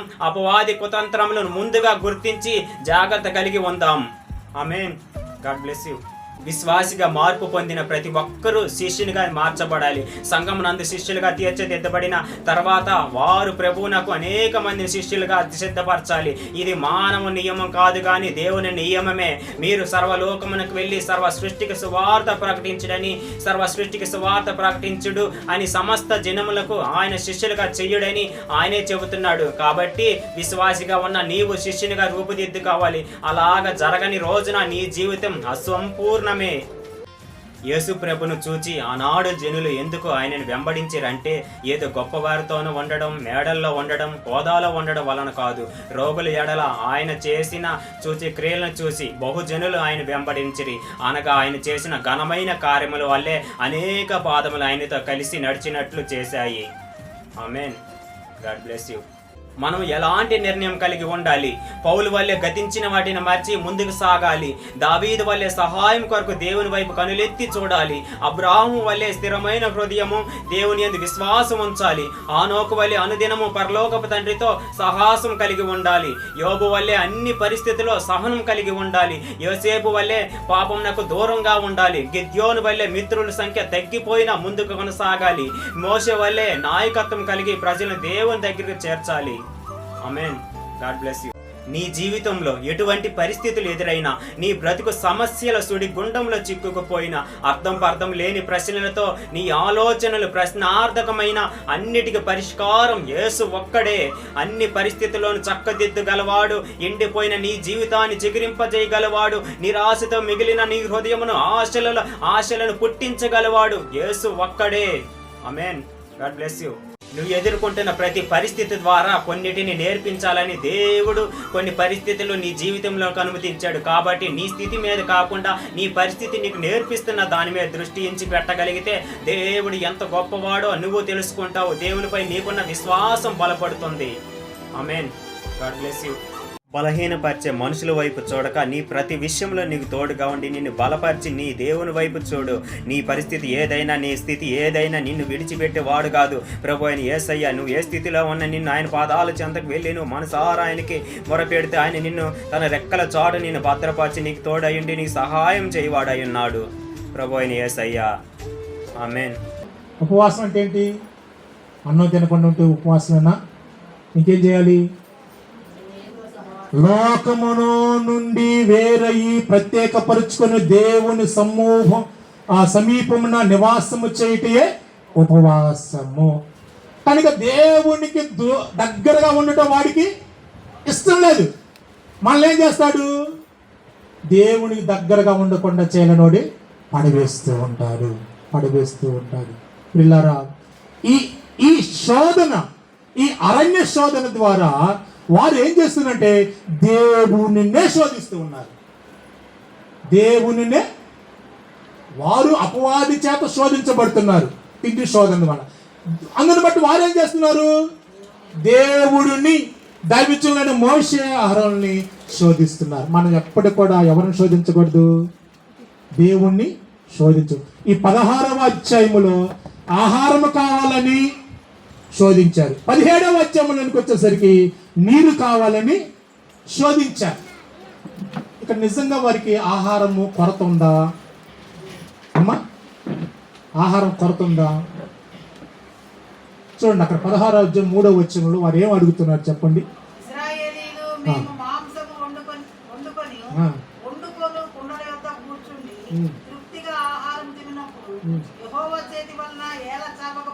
చూడండి, ఇప్పుడు వారికి ఆకలి అడగటంలో వాళ్ళు ఏం అడుగుతున్నారు? ఎప్పుడు పప్పు చారేనా? ఎప్పుడు బెండకాయ కూరేనా? ఏమంటారు మన పిల్లలు? బిర్యానీ తెప్పి అమ్మా, బిర్యానీ తిన్నానా అమ్మ, పానీపూరి తిన్నానా? కన్నా ఎడి తిరిగి కూర్చో. అది ఏం కోరుకుంటున్నారు వారు? ఆకలి ఆహారాన్ని కోరటంలా. మేము కుండం దగ్గర వండుకుంటాం తినే అంత తిండిపోతున్నాం. మేము పేకల దాకా తినేవాళ్ళము. ఇప్పుడు నువ్వేం చేస్తున్నావు? మాకు మాంసం పెట్టలేదు, ఇన్ని రోజులు అవుతుంది ఎర్ర సముద్రం దాటి వచ్చి, మాకు మాంసం పెట్టలేదని దేవుడి మీద వారు ఏం చేస్తారు? సన్నుగుతూ ఉన్నారు. ప్రియురా, విశ్వాస జీవితంలో బాప్తిస్మం తీసుకున్న తర్వాత నీ ఆశలను చంపుకోవాలి. ఏ ఆశలను? లోకానుసారమైన ఆశలను ఏం చేసుకోవాలి? చంపివేసుకోవాలి. నువ్వు ఏ ఆహారాన్ని కోరుకోవాలి? మర్మమైన ఆహారము. వారు ఇక్కడ నిజంగా మనం అనుకుంటాం, ఏమనుకుంటాం? వాళ్ళకి తిండి దొరక దేవుడిని తిండి కోసం అడిగారేమో అనుకుంటాం. వాస్తవంగా అయితే మనం చదువుకుంటా వెళ్తే ఇక్కడ. కానీ వారు అడిగింది ఏంటి? ఆకలి ఆహారాన్ని అడగల. ఏం కోరుకున్నారు? మాంసము. వారి ఆశ. ఇక్కడ ఆకలి కాదు, ఆశ. కనుక బాప్తిస్మం తర్వాత నువ్వు ఆశను చంపివేసుకోవాలి. నీ ఆశ ఏమై ఉండాలి? ఆయన చూడాలి, ఆయనతో మాట్లాడాలి, ఆయన సమ్ముఖంలో నిలబడాలి. ఆయన చేత మోషే గారు ఎలాగా నా ఇల్లంతటిలో నమ్మకమైన వాడు అని ఎలాగ పేరు సంపాదించుకున్నాడు. భూమి మీద ఉన్న సమస్తమైన వారిలో సాత్వికుడు, మిక్కిలి సాత్వికుడు అని ఎలాగ పేరు సంపాదించుకున్నాడో అలాగ నేను సంపాదించుకోవాలనే ఆ ఆశను కలిగి ఉండాలి. ఆ పరమ కానాను నేను చేరాలి. పరమ కానానులో 7 ఏళ్ల పెండ్లి విందులో ఆయన అందించు ఆ మర్మమైన ఆహారాన్ని నేను ఆ పెండ్లి విందును భుజించాలి. మన ఆశ ఏంటో తెలుసా? ఆ ఆహారాన్ని భుజించాలి. ఏ ఆహారాన్ని? 7 ఏళ్ల పెండ్లి విందులో మనము భుజించవలసిన మర్మమైన ఆహారం ఉంది. దానికోసం నువ్వు ఆశపడాలి. దాని కొరకు దేవుడితో పోట్లాడు. నన్ను సజీవ సంగారాలు ఎత్తబడేలాగా నన్ను సిద్ధపరిచేయండి. ఆ ఆహారం కోసం మనం దేవుని చేయాలి, పోట్లాట పెట్టుకోవాలి. ఇక్కడ ఏం చేస్తున్నారంటే మాంసము కోసం దేవుడిని ఏం చేస్తున్నారు? శోధిస్తున్నారు. 17వ అధ్యాయం మొదటి వచనం చూడండి. తరువాత ఇశ్రాయేలీయుల సర్వ సమాజము యెహోవా మాట చొప్పున తమ ప్రయాణములలో సీను అరణ్యం నుండి ప్రయాణమైపోయి రెఫీదీములో దిగిరి. ప్రజలు తమకు త్రాగ నీళ్లు లేనందున మోషేతో వాదించుచు త్రాగుటకు మాకు నీళ్ళిమ్మని అడగగా మోషే, మీరు నాతో వాదించనేలా యెహోవాను శోధించనేలా. చూడండి మరి ఏం చేస్తున్నారు? దేవుణ్ణి శోధిస్తున్నారు. మోషేతోటి వాదన పెట్టుకున్నారు. మాకు నీళ్ళు ఇస్తావా, ఇవ్వా? మాకు ఆహారం పెడతావా లేదా? మాకు మాంసం కావాలా కాబట్టి మాంసం ఏం చేయాలి? నువ్వు తెప్పిస్తావా లేదా? శోధిస్తున్నారు పిల్లారా, శోధిస్తున్నారు. అలాగే అపవాది కూడా యేసుక్రీస్తు ప్రభువారిని ఇలాగే శోధిస్తున్నారు. మత్తయి సువార్త 4వ అధ్యాయం 5-6 వచనాలు. అంతటా అపవాది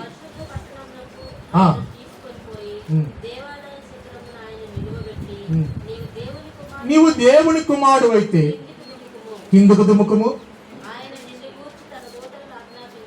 ఆయన నిన్ను గూర్చి తన దూతలకు ఆజ్ఞాపించును, చేతులతో ఎత్తుకుందరు. పిల్లరా, ఇక్కడ ఏం చేస్తున్నాడంటే యేసుక్రీస్తు ప్రభువారిని అపవాది, నీ తండ్రి అయిన దేవుడు నీతో ఉన్నాడో లేడో, ఒకవేళ ఉంటే ఏం చేస్తాడు? నువ్వు దూకితే వచ్చి పట్టుకుంటానికి దూతలను ఆజ్ఞాపిస్తాడు కదా అని చెప్పి దేవుని శోధించేలా, తండ్రిని శోధించేలా యేసుక్రీస్తు ప్రభువారిని ఏం చేస్తున్నాడు? అపవాది పురికొల్పుతున్నాడు. అలాగే ఇశ్రాయేలీయులు కూడా అపవాది ఏం చేస్తున్నాడంటే వారి మధ్య దేవుడు ఉన్నాడా లేడా? దేవుడు ఉంటే మనం అడిగింది ఇస్తాడు కదా. కాబట్టి దేవుడు ఏం చేస్తున్నారు? వారు శోధిస్తున్నారు. కాబట్టి దేవుడు ఏం చేశాడు? ప్రభు ఏం చేశాడు? మోషేతో మాట్లాడాడు. మోషే, నీవు ఈ బండను కొట్టు అని చెప్పాడు. ఆ బండ ఎవరంట? పిల్లరా, శోధించుట అనగా ప్రభువుని గాయపరచుట, ప్రభువుని కొట్టుట. వారేం చేశారు? అరణ్యంలో ప్రభువుని కొట్టారు. ఆ బండ చీల్చబడినప్పుడే బండలో నుండి నీరు వచ్చి ఆయన శోధించారు, ఆయన గాయపరిచారు. మనము కూడా ఏం చేస్తున్నాం? ఆయన్ని బాప్తిసం తీసుకొని ఆయన పెట్టు ఆ పరీక్ష అనుభవంలో మనం ఏం చేస్తున్నాము? ఆయన్ని ఏం చేస్తున్నాం? ఇంకా గాయపరుస్తున్నాము, కొడుతున్నాము, అవమాన పాలు చేస్తున్నాము. ఇది అంతా కూడా ఏంటంటే మన పరీక్షలో ఫెయిల్ అవుతూ ఉన్నాము. ఇశ్రాయేలు ఏమయ్యారు? పరీక్షలో ఫెయిల్ అయ్యారు. ప్రభు ఆ పరీక్షలో పాస్ అయ్యాడు. ఆ తర్వాత 4వదిగా వీరికి ఎదురైనటువంటి పరీక్ష ఏమి పరీక్ష అంటే అధికార దాహము. 16వ అధ్యాయంలో వారికి ఏమొచ్చిందంటే ఆహారము, 17వ అధ్యాయంలో నీరు. ఇప్పుడు వచ్చేసరికి వాళ్ళకి అధికార కాంక్ష వచ్చింది. సంఖ్యాకాండము 16వ అధ్యాయము 1 నుండి 3 వచనాలు చదివి మైక్లో చదవండి. సంఖ్యాకాండము 16వ అధ్యాయము 1 నుండి 3 వచనాల వరకు. లేవీకి ముని మనవడును కహాతుకు మనవడును ఇస్హారు కుమారుడు కోరాహు రూబేనీలలో ఎలియాబు కుమారులైన దాతాను అభిరాములను పేలేతు కుమారుడైన ఓమను యోచించుకొని ఇశ్రాయేలీలలో పేరు పొందిన సభికులను సమాజ ప్రధానులనైన 250 మందితో మోషేకు ఎదురుగా లేచి మోషే అహరోనులకు విరోధముగా పోగుపడి మీతో మాకు పని లేదు. ఈ సర్వ సమాజంలోని ప్రతి వాడును పరిశుద్ధుడే. యెహోవా వారి మధ్యనున్నాడు. యెహోవా సంఘం మీద మిమ్మును మీరేలా హెచ్చించుకొనుచున్నారనగా. చూడండి ఇక్కడ అరణ్య ప్రయాణంలో జరిగిన సంఘటన. కోరాహు, దాతాను, ఇంకా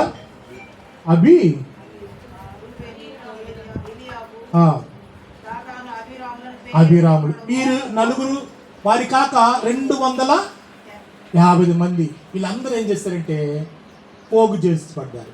పోగు చేసుకొని మోషే, అహరోను, మీరే పరిశుద్ధులా? మేము పరిశుద్ధులం కాదా? మేము బాప్తిస్తం తీసుకోలేదా? మేము కూడా అరణ్యంలో ప్రయాణం చేయగలదు మీతో పాటు. కాబట్టి మేము కూడా ఏం చేయగలము? యాజకత్వం చేస్తాము. ఏమంటారు వాళ్ళు? అహరోనే కాదు యాజకత్వం చేసేది, మేము కూడా. సంఘాల్లో, నేటి కాలపు సంఘాల్లో చీలికలు రావడానికి కారణం ఇదే. అపవాది ఏం చేస్తాడు? వారిలో దూరి ఆ సంఘాన్ని చీల్చాలని ప్రయత్నం చేశాడు. సంఘాలు చీలిక రావడానికి కారణం ఇదే. అధికార వ్యామోహము, ఆధిక్యత కోసము, పేరు కోసము, జీవోపడమ్మం కోసము ఏం చేస్తున్నారు? నువ్వేనట పాస్టర్, మాకు తెలియదు వాక్యం, బైబిల్ చదవటం మాకు రాదా, పాటలు పాడటం మాకు రాదా, ప్రార్థన చేయటం మాకు రాదా? ఏం చేస్తున్నారు?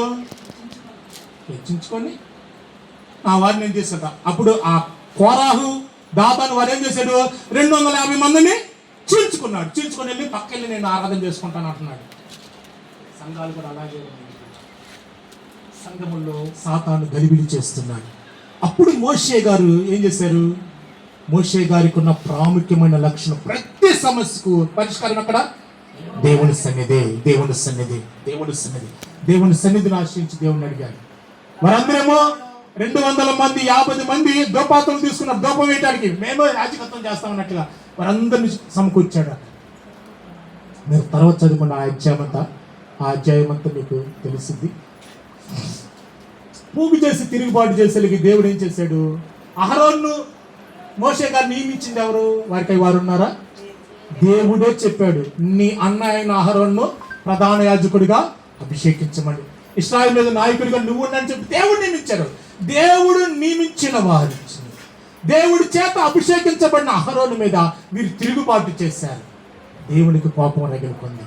దేవునికి కోపం రగులుకుంది. పిల్లరా, అపవాది కూడా ఇలాగే చేస్తున్నాడు సంఘాల్లో. ఆనాడు ఇశ్రాయేలు సంఘంలో ఎలాగ చేశాడు, నేటి కాల సంఘాల్లో కూడా అలాగే చేస్తున్నాడు. అలాగే యేసుక్రీస్తు ప్రభు వారు బాప్తిసం పొందుకొని అరణ్యంలోకి వెళ్ళిన తర్వాత ప్రభు కూడా ఇదే శోధన ఎదురయ్యింది. ప్రభు కూడా ఇదే శోధన ఎదురైంది. 4వ అధ్యాయం మత్తయి సువార్త 9వ వచనం.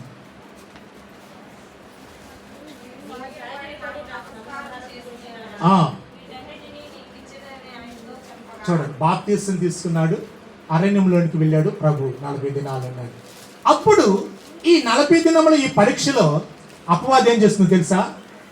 నీకు అధికారాన్ని ఇస్తా. ఏం చేస్తే? ఈ లోకమంతా నా స్వాధీనంలో ఉంది, ఈ లోకాధికారాన్ని నీకు నేను ఇస్తా. ఇదేంటి? శోధన. అక్కడ ఇశ్రాయేలు కూడా ఏమి ఎదురైంది? శోధన. ఏ శోధన? నువ్వే పరిశుద్ధుడు కాదు, నువ్వే యాజకత్వం చేసే స్థితి కాదు, మేము కూడా పరిశుద్ధులమే, మేము కూడా బాప్తిసం తీసుకున్నాము, మేము చదువుకున్నాము, మాకు ధర్మశాస్త్రం బోధించడం తెలుసు, మేము చెప్తాము, మాకు అవకాశం అండి అని చెప్పి 250 మంది, వీరొక 4, వీళ్ళందరూ తిరుగుబాటు చేశారు. దేవుడు చెప్పాడు, మోషేతో చెప్పాడు, వారు ఉన్న స్థలములో మీరెవరు ఉండకుండా దూరంగా వెళ్ళండి. వారికి సమీపంలో మీరెవరు కూడా ఇంకా ఎవరు ఉండవద్దు, అందరు దూరంగా వెళ్ళండి అని చెప్పాడు. అందరూ దూరంగా వెళ్ళారు. ఒక్కసారిగా భూమి ఏమైంది? అలాగా నోరు తెరిచింది. భూమి అలాగ చేరగా ఆ 4 ఈ 250 మంది కూడా ఏమైపోయారు? 30వ వచనం చూడండి, 16వ అధ్యాయము 30వ వచనం, సంఖ్యాకాండము 16వ అధ్యాయం. యెహోవా గొప్ప వింత పుట్టించుట వలన వారు ప్రాణములతో పాతాళంలో కూలినట్లు భూమి తన నోరు తెరిచి వారికి కలిగిన సమస్తమును మింగివేసిన ఎడల మింగివేసింది. ప్రియులారా, వారు యెహోవాను అలక్ష్యం చేసిరని నీకు తెలియనని. చూడండి ప్రియులారా, సంఘములు తిరుగుబాటు చేస్తే చాలా కీడు సంభవిస్తాయి. ఐక్యత కలిగి ఉండాలి, సంఘము సమాధానం కలిగి ఉండాలి, దేవునికి భయపడి ఉండాలి. ప్రియులారా, ఎప్పుడైతే నువ్వు దేవునికి వ్యతిరేకంగా ఏ కార్యం చేసినా అది నీకు కీడు తెచ్చిపెట్టింది. కనుక యేసుక్రీస్తు ప్రభు వారికి ఆహార శోధన వచ్చింది, అధికార శోధన వచ్చింది. అలాగే ఇశ్రాయేలుకి కూడా ఆహార శోధన వచ్చింది, అధికార శోధన వచ్చింది. మనకు కూడా అంతే. బాప్తిసం తీసుకుని సంఘములో బలపడే కొద్ది మనకు కూడా ఏమొచ్చింది? శ్రమలే, అధికార వ్యామోహం. నేనే అందరికి కనపడాలి, నేనే హెచ్చించుకోవాలనుకుంటా. విశ్వాసి ప్రాముఖ్యంగా నేర్చుకోవాల్సిన లక్షణం ఏంటంటే మరుగుగా ఉండే లక్షణం కలిగి ఉండాలి. ఎలాగుండాలి? మరుగుగా ఉంటే దేవుడు ఏం చేస్తాడు తెలుసా? ఎక్కడో ఉన్న నిన్ను తీసుకొచ్చి సింహాసనం మీద కూర్చోబెడతాడు. మరుగుగా ఉంటే నిన్ను తీసుకొచ్చి సింహాసనం మీద కూర్చుంటాడు. పెత్తనాన్ని కోరుకోకూడదు, పరిచర్య చేయాలి. సంఘములో పెత్తనాన్ని కోరుకునే వారిగా కాక ఏం చేయాలి? మనము పరిచర్య చేసే వారిగా ఉండాలి. యేసుక్రీస్తు ప్రభు వారు ఈ లోక సంబంధమైన అధికారాన్ని కోరుకోవాలి, ఆయన పెత్తనాన్ని కోరుకోవాల. ఆయన దీనుడుగా వచ్చాడు. ఆయన ఏం చేశాడు? శిష్యుల పాదాలని తుడిచి అంత తగ్గింపు కలిగి జీవించినట్టుగా మనం చూస్తున్నాం. మన ఆత్మీయ తండ్రి అయిన దేవదాసయ్య గారు కూడా అధికారాన్ని అన్నాడు కోరుకోలేదు. పిల్లలు, ఆయనే బైబిల్ మిషన్ స్థాపించింది, కానీ బైబిల్ మిషన్కి ఆయన అధికారిగా లేడు. ఒక సాధారణమైన విశ్వాసిగా ఉన్నాడు. తన దగ్గర ఉన్న శిష్యుల్ని అధికారులుగా నియమించాడు. భూ సంబంధమైన అధికారాన్ని కోరుకుంటే అక్కడ మన స్థానం ఎక్కడ ఉంటుందో మనకే తెలియదు. ఇక్కడ మనము దాసులుగా ఉంటే అక్కడ ఆయన ప్రక్కన ఆయన సింహాసనం మీద మనము కూర్చుంటాం. కనుక పరిచర్య నేర్చుకోవాలి, కానీ పెత్తనాన్ని మనము నేర్చుకోవాలి. పరిచర్య. రూతమ్మ బోయజు పొలంలో ఏం చేసింది? పరిగ ఏరుకునే స్త్రీ. పరిగ ఎక్కడ ఏరుకుంటారు? ఎప్పుడు ఏరుకుంటారు? కోత కోసే వాళ్ళు కోసుకుంటూ వెళితే వెనక అక్కడక్కడ జారిపోయి ఏం చేసుకునేవాళ్ళు? ఏరుకుంటూ ఉండే స్థితి మరి తల్లి రూతమ్మది. అలాంటి స్థితి కలిగిన ఆమెను పరమందు చూస్తున్నటువంటి పరమబోయాజ్ అయినటువంటి దేవుడు ఏం చేస్తున్నాడు తెలుసా? ఆ పొలానికి యజమానుడిగా మార్చివేశాడు. చూడండి, ఇప్పుడు మీరందరూ ఇటున్నారు, ఎవరెవరున్నారు? రోజు ఏముంది? అబౌట్ టర్న్ అన్నారు. ఈ ముందున్నాము, ఇప్పుడు వెనక ఎక్కడ ఉంటుంది? వెనక స్థానం అంటుంది, అవునా? వెనక ఎవరున్నారు? రవి గారు ఉన్నారు. ఇప్పుడు ముందు స్థానం ఎవరిది? అడి తిరిగితే ముందు స్థానం, వెనక స్థానం మంద అవుతుంది. అలాగే రూతమ్మ గారు కూడా పరిగె ఏరుకున్నంత కాలం వెనకుంది. దేవుడు ఏం చేస్తున్నాడు? కూలీలందరూ అబౌట్ టర్న్, వెనక్కి తిరగండి అన్నారు. కూలీలందరూ వెనక్కి తిరిగారు. ఇప్పుడు వెనక ఎవరు ఉన్నారు? యజమానురాలు ఉంది. పరిగె ఏరుకున్న రూతమ్మ ఇప్పుడు ఏమైపోయింది? యజమానురాలై. అది దేవుని యొక్క మహిమ కార్యం.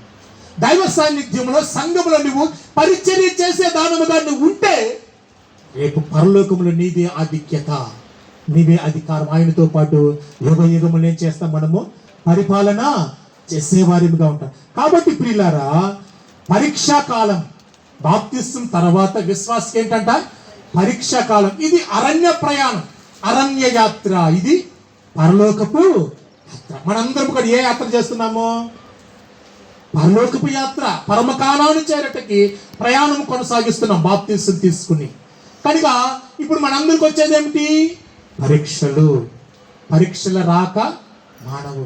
వాక్యం సెలవిస్తుంది, శోధనను సహించుకునేవాడు ధన్యుడు.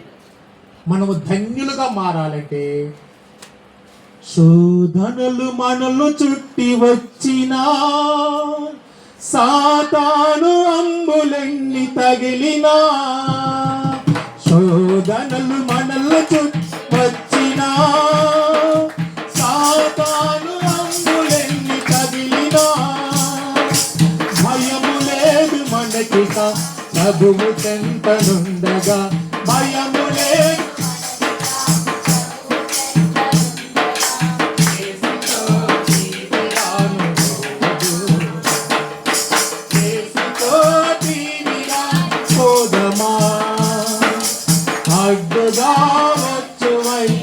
గెల్వను యుద్ధనాదంబు ఓదునా. కనుక పిల్లరా, ఈ అరణ్య ప్రయాణము యుద్ధముతో సమానము. ఈ యుద్ధ పరీక్షలో మనము గెలవాలంటే మనకి మార్గమును చూసి మనకు మార్గాన్ని చూపిన వారు ప్రభువైన యేసుక్రీస్తు వారు.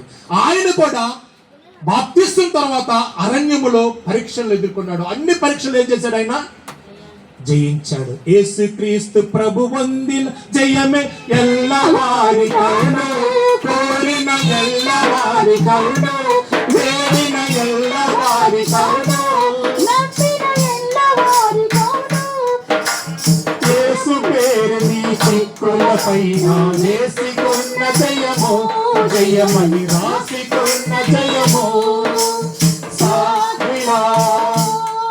ఆయన సమస్తమును జయించిన వాడు కనుక ఆయననే మనము కలిగి ఉంటే ఈ అరణ్య ప్రయాణంలో, ఈ పరీక్షలో మనం ఏం సంపాదించుకుంటామంటే విజయమును సాధిస్తాము. వారందరూ కూడా బాప్తిసం తీసుకున్నారు. ఈ పరీక్షల్లో సనిగారు, గొనిగారు కాబట్టి వారేమయ్యారు? అరణ్యములో ఆకులు రాలినట్టు రాలిపోయారు. ఇద్దరు చేరారు కనాను దేశాన్ని. అలాగే మన ఈ అరణ్య ప్రయాణములో మనము బాప్తిసం తీసుకున్నాము, మనము పరీక్షలు ఎదుర్కొంటున్నాం. ఈ పరీక్షా కాలంలో మనము పాస్ అవ్వాలంటే మనకి విద్యను నేర్పే, మహోన్నతమైన విద్యను నేర్పే ఉపాధ్యాయుడు ఎవడంటే మనం ఆరాధించే మన ప్రభువే. అరణ్యము పాఠశాల. అరణ్యం ఎలాంటిది? అది పాఠశాల, పరీక్షా కేంద్రము. ఆ పరీక్షా కేంద్రంలో ఇప్పుడు కాంపిటేటివ్ ఎగ్జామ్స్కి ప్రిపేర్ అయ్యే వాళ్ళకి కోచింగ్ సెంటర్లు ఉంటాయి. వారు ఆల్రెడీ చదువుకుంటారు, మళ్ళీ కోచింగ్ సెంటర్స్ ఎందుకు? సులభమైన పద్ధతులు నేర్చుకోవటానికి, సులభమైన పద్ధతులు నేర్చుకోవటానికి. నువ్వు వాక్యము చదువువచ్చు కాబట్టి చదువుకుంటాం, దీంతో సరిపోదు. ఎందుకు మళ్ళీ కోచింగ్కి వెళ్తావంటే అక్కడ నీకు మర్మముగా దాగి ఉన్న విషయాలన్నిటి కూడా ఏం చేస్తాడు? అతడు సులువు తరగా నీకు బోధిస్తాడు, నువ్వు అర్థం చేసుకునే విధంగా. అలాగే ప్రియులరా, ఆ అరణ్యములో మనకు కోచింగ్ సెంటర్ ఏంటంటే సన్నిధి. ఆ సన్నిధిలో మనకు బోధించే వారు ఎవరో తెలుసా? ఆయనే. మరి ఆ అరణ్యములో మోషే గారికి బోధించింది ఎవరు?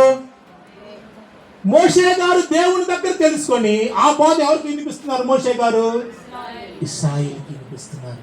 కనుక మనం ఈ అనుభవంలోనికి రావాలి. సన్నిధి లేకుండా నువ్వే ఆత్మీయ విషయాలు తెలుసుకోలేవు. ఏకాంత సన్నిధి ఉండాలి. ఏకాంత సన్నిధిలో చేరి మోకాల్లోని ప్రభువుని అడిగి అన్నిటిని మనం ఏం చేసుకోవాలి? తెలుసుకొని, నేర్చుకొని మన ఆత్మీయ జీవితంలోనికి తెచ్చుకోవాలి. అప్పుడే మనము అన్ని పరీక్షల్లో విజయము సాధిస్తాం. ఆ విజయము సాధించాలంటే, ఆ పరీక్షలో బలముగా మనము చదవాలంటే, ఆ పోటీ పరీక్షలు ప్రిపరేషన్ కావాలంటే, ఆకలి దప్పులు మర్చిపోయి అలు పెరగని స్థితి, ఆ శక్తి మనకు కావాలంటే ఆ శక్తిని ఇచ్చేదే చదువుకునే పిల్లలకి తల్లిదండ్రులు ఏమిస్తారు? ఏమి ఈరా అమ్మా?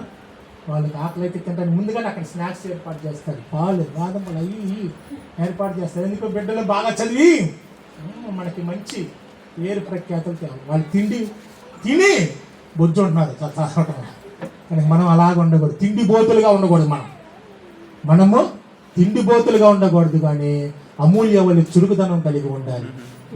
1 గంటకి ప్రార్థనకు రావాలి. అప్పుడు మనము ఏం చేస్తామో అన్నిట్లో పాస్ అవుతాం. ఆలస్యంగా వచ్చే పాస్ అవుతారా? ఫెయిల్ అవుతారా? మనం అందరూ ఫెయిల్ అయ్యే బ్యాచ్ అంతా కూడా. అలా కాకుండా దేవుని పిల్లలారా, ఈ పరీక్షా కేంద్రంలో మనము అన్ని పరీక్షలు పాస్ అవ్వాలంటే శ్రద్ధ కావాలి, భక్తి కావాలి, ఆశ కావాలి. ఈ సంస్కార బిందు ఆరాధనలోనికి వచ్చిన వారలారా, నీకు ఆత్మ బలాన్ని ఇచ్చేది, ఆత్మ జ్ఞానాన్ని ఇచ్చేది ఆయన శరీర రక్తాలే. ఆయన మహోన్నతమైన విద్యను అభ్యసింపచేసే మహోపాధ్యాయుడు. ఆయన యొద్ద మనము కూర్చొని ఏం చేయాలి? నేర్చుకోవాలి. ప్రభు చెప్పు, నా యొద్ద నేర్చుకోనండి అని. కనుక ఈ అరణ్య పాఠశాల మనము నేర్చుకొని ఉత్తీర్ణత సాధించే వారిగా ఉన్నాం. ఎలాంటి ఉత్తీర్ణత? 100%. బోలో యేసు మహారాజుకు. మనము నూరంతల వరుసలో ఉండగలిగే భాగ్యాన్ని ప్రభు మనకు అనుగ్రహించును గాక. తండ్రి మీ కొందనాలయ్య, ఈ దినము ప్రభువా నీ ఏర్పాటు జనాంగమైన ఇశ్రాయేలులు అరణ్య ప్రయాణములు వారు కలిగి ఉన్న పరీక్ష విధానమును మీరు మాకు బోధించారు. బాప్తీసం ప్రతి విశ్వాసి పొందు కావాలి అనగా ఎర్ర సముద్రమును దాటే అనుభవం కలిగి ఉండాలి. దాటిన తర్వాత శోధకుడైన వాడు ఆహారపు శోధ, అధికారమైన శోధన, ఇదిగో నీటి కరికైన శోధన, రకరకాలైన శోధన వాడు కలుగు చేస్తాడు. అన్నిటినీ మీరు కూడా జయించారు కదా ప్రభువా, అట్టి జయమే మాకు కూడా అనుగ్రహించింది. ఇశ్రాయేలులైతే ఆ శోధనలో సనిగి గొనిగి అరణ్యములోనే రాలిపోయారు. మేము అలాగ కాకుండా ప్రభువా ఈనాటి నీ ఏర్పాటు జనాంగమైన మేము మా కొరకు మీరు సిద్ధపరిచిన ఆ పరమ కానాను చారగలిగే గొప్ప ధన్యత సిద్ధపాటు మా ఎల్లరికూ అనుగ్రహించి మహిమనందమని యేసు పరిశుద్ధ నామమున వేడుకొని ప్రార్థిస్తున్న పరమ తండ్రి, ఆమేన్. దీని ఆరాధన మీకు మహిమకరముగాను మాకు ఆశీర్వాదకరముగా జరిగించిన తండ్రి మీకు స్తోత్రములు. ఈ స్థలములో చేరిన ప్రతి ఒక్క బిడ్డ అంతరంగ ఉద్దేశమును మీరు ఎరిగిన దేవుడు కనుక ప్రభువా ఈ స్థలములో నీ పాదము చెంత ప్రభువా చేరి విజ్ఞాపన చేయుచుండగా ప్రతి ప్రార్థనాంశములకు ఆమేన్ అని చెప్పి నెరవేర్పు దయచేయండి. ప్రతి గృహములో సమృద్ధి దయచేయండి, సంతోషము సమాధానము దయచేయండి. అన్నిటికి మించి వాక్యానుభవంలో పెరగలిగే సన్నిధి తండ్రి బిడ్డలకు అలవర్చమని ప్రార్థిస్తున్నామయ్యా. ఇది వాక్యం ద్వారా మీరు మాట్లాడిన ప్రతి మాట పరమకానాను చేరుటకు అవసరమైన వాక్కులు కనుక ప్రభువా ఏ వాక్కు కూడా ప్రభువా అలక్ష్యము చేయక వాక్యానుసారంగా తమను తాము నడవడికను మార్చుకొని ప్రభువా శోధన జయించగలిగే ఆత్మ బలమును సంపాదించుకునే విశ్వాస జీవితం బిడ్డలకు అనుగ్రహించమని ప్రార్థిస్తున్నాం. వారు అపవాది ప్రభు నిత్యము ఏదో ఒక రీతిగా మమ్మల్ని శోధించుటకు, పాపములు పడవేయుటకు, బలహీనపరచుటకు వాడు ప్రయత్నం చేస్తూనే ఉంటాడు కనుక ప్రభు మీరు ఏ రీతిగా అరణ్యములో ప్రభు సాతాను జయించారు అలాగ ప్రభు వాక్య బాణమును ఎక్కుపెట్టి ప్రభు వాడిని జయించగలిగి ఆత్మ జ్ఞానము దైవకమైనటువంటి బలమును ప్రభు బిడ్డకు అనుగ్రహించమని వేడుకుంటున్నాం. అలాగే ప్రభు చిన్న బిడ్డలు దీవించండి, చిన్నతనము నుండే ప్రభువా సన్నిధిలో ఎదిగే ఒలివ మొక్కల వల్ల వారిని ఆశీర్వదించమని ప్రార్థిస్తున్నాం. అయా మనుషుల దయందును మీ దయందును వర్ధిల్లులాగా ప్రభువా మీ పట్ల జ్ఞానం చేత వెలిగించండి. మంచి విద్యావంతులుగాను ఉద్యోగవంతులుగాను వీరిని ఆశీర్వదించమని ప్రార్థిస్తున్నాం. అయ్యా అయా కుటుంబ పోషణార్థమై ఆయా పనులు చేసుకుంటున్న వారికి పనుల్లో క్షేమము, ఉద్యోగాల్లో భద్రత దయచేయండి ప్రభువా. అలాగే ప్రభువా ప్రతి గృహములు సమాధానం దయచేయండి తండ్రి. ఎవరైతే రుణభారములతో ఉన్నారో ప్రభువా రుణభారములో ఉండి కూడా ప్రభా లేమిలో నుంచి తీసిచ్చిన అర్పణ బట్టి ప్రభా పరలోకపు ధననిధి నుండి ప్రభా సమృద్ధి అయిన ఈవులు బిడ్డలకు అనుగ్రహించమని ప్రార్థిస్తున్నా. రుణాలను కొట్టివేయండి ప్రభా. అలాగే అనారోగ్యంతో ఉన్న వారి ప్రభా ఆరోగ్య దీవెన ఆశీర్వాదం దయచేయండి, స్వస్థత పరచు యెహోవాను నేనే చెప్పిన స్వస్థ దీవెన ఆశీర్వాదములు దయచేయమని ప్రార్థిస్తున్నా. అలాగే ప్రభా ఏ బిడ్డ ఏ అక్రత కలిగి ఉన్నదో మీకే తెలుసయ్యా తండ్రి. బహిరంగంగా చెప్పుకునే చెప్పుకోలేని ఉంటేవి కనుక ప్రభా అన్ని ఎరిగిన దేవుడు నువ్వే కనుక ప్రభా ప్రార్థన వినే పావునడా ప్రార్థన ఆమేన్ అని చెప్పి నెరవేర్పు దయచేసి పరలోక ఆశీర్వాదం దయచేయమని ప్రార్థిస్తున్నాం. అలాగే ప్రతి గృహము చుట్టూ రక్త కంచెను కావలిగా ఉంచమని ప్రార్థిస్తున్నాం. ఏర్పాటు బిడ్డలుగా ప్రభా సన్నిధి అనుభవం కలిగి ఉండి ప్రభా నీ ద్వితీయాగమన కొరకు సిద్ధపడి మహిమేఘం ఎక్కగలిగే రూపాంతర అనుభవం ప్రభా ప్రతి ఒక్కరము అందిపుచ్చుకొనగలాగా కృప చూపించి నిధనము మీరు అందించిన ఈ శరీర రక్తం బట్టి ప్రభా మీ అక్షయ శరీర రక్తం పుచ్చుకున్నాము కనుక ప్రభా అక్షయ రూపం ధరించగలిగే భాగ్యం మాకు అనుగ్రహించండి. అక్షయ రూపం ధరించి ప్రభా అయ్యా అపవాదికి దొరకకుండా తండ్రి కనురెప్పబాటులోనే మేఘం మీద కొనిపోబడి సజీవ సంగారాహానికి సిద్ధపడగలిగే భాగ్యం మాకు అనుగ్రహించి మహిమనందమని దినము పరిచర్యకు సహించిన దేన కుటుంబాన్ని దీవించింది ప్రభా. ఏ ఉద్దేశంతో వారు ఏర్పాటు చేశారు ఆ ఉద్దేశం సిద్ధింప చేయమని ప్రార్థిస్తున్నాం. అలాగే ప్రభా ఈ సంఘమంతటిగా క్షేమం దయచేయండి. సంఘమంతా కూడా ప్రభా రాకడ సిద్ధపాటు కలిగిన సంఘముగా నూరంతల వరుసలో ఉండగలిగే స్థితి ప్రతి పరీక్షలో పాస్ అయ్యి ప్రభా అయా తండ్రి దేవాదేవా నీతో పాటు యుగ యుగములు రాజ్య పరిపాలన చేయగలిగే ఆ అధికారమును కోరుకునే భాగ్యమును ఆ అధికారమును సంపాదించుకునే ఆధిక్యతను మా ఎల్లరికీ అనుగ్రహించి మహిమనందమని దీవెన దాత అయిన యేసు పరిశుద్ధ నామమున వేడుకొని ప్రార్థిస్తున్న పరమ తండ్రి. ఆమేన్. పరలోకమందున్న మా తండ్రి, నీ నామం పరిశుద్ధపరచబడును గాక, నీ రాజ్యం మాకు వచ్చును గాక, నీ చిత్తం పరలోకమందు నెరవేర్చినట్లు భూమి ఎందు నెరవేరును గాక. మా ఆహారం నేడు మాకు దయచేయము, మనసును క్షమించిన ప్రకారం మరణం క్షమించము, మమ్మల్ని శోధనలోనికి తేక కీడు నుంచి తప్పించము. రాజ్యము, బలము, మహిమ నిరంతరమే నారు తండ్రి. ఆమేన్. ప్రవేశ రక్తమే జయము, అపవాది క్రియలకు లయము. ప్రవేశ రక్తమే జయము, అపవాది క్రియలకు లయము. ప్రవేశ రక్తం సంపూర్ణ విజయం, అపవాదులకు అనంత నాశనం. హల్లెలూయా, హల్లెలూయా, హల్లెలూయా. స్తోత్రం, స్తోత్రం, స్తోత్రం. ఆమేన్, ఆమేన్, ఆమేన్. యెహోవా మిమ్మల్ని ఆశీర్వదించి మిమ్మల్ని కాపాడును గాక. ఆమేన్. యెహోవా మీపై తన సన్నిధి కాంతిని ప్రకాశింపజేసి మిమ్మల్ని కరుణించును గాక. ఆమేన్. యెహోవా మీ మీద తన సన్నిధి కాంతిని ఉపదేశింపజేసి మీకు సమాధానం కలుగుచేయును గాక.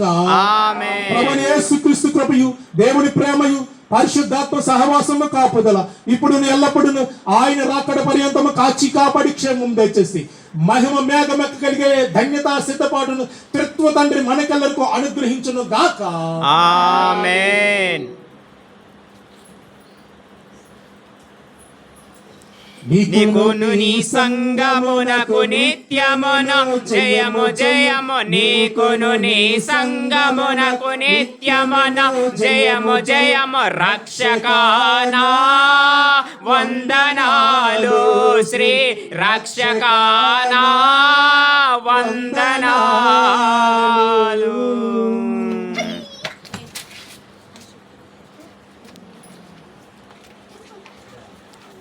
అందరికీ మరణాత మరణాత మరణాత మరణాత. తలంచుకుంటూ నుదుటి మెల్సిన ముద్ర వేసుకుందాము.